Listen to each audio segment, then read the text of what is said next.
కృష్ణాష్టమి రోజున ఆరో పాపని తీసుకుని బాగి ఇంటికి తిరిగి వస్తుందని పిల్లలు ఎంతగానో ఆశపడుతూ ఉంటారో.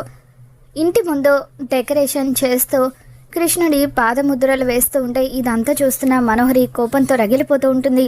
మనోహరి ఆవేశంగా బయటకు వచ్చి పిల్లలు చేసిన డెకరేషన్ అంతా కూడా పాడు చేస్తూ ఉంటుంది.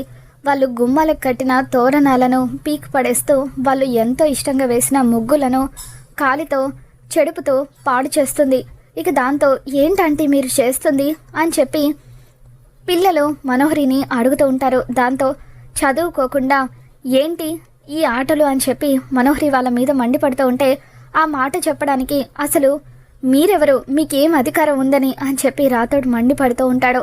ఇక అప్పుడే అమర్ ఇంట్లో నుండి బయటకు వస్తూ రాథోడని గట్టిగా అరుస్తాడు. అమర్ రావడంతో అందరూ కూడా కంగారు పడిపోతూ ఉంటారు. వెళ్ళిపోయిన వాళ్ళ గురించి మాట్లాడొద్దని మీకు ఎన్నిసార్లు చెప్పాలి అని అమర్ అంటూ ఉంటాడు.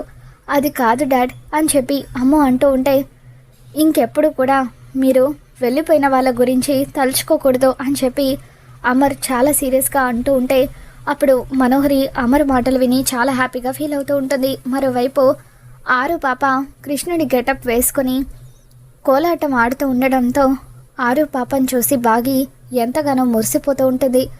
మరి బాగి ఆరు పాపను తీసుకుని అమర్ దగ్గరికి ఎప్పుడు వస్తుందో రాబోతున్న ఎపిసోడ్లో తెలుసుకుందాం. ఈ వీడియో మీకు నచ్చినట్లయితే తప్పకుండా లైక్ చేయండి.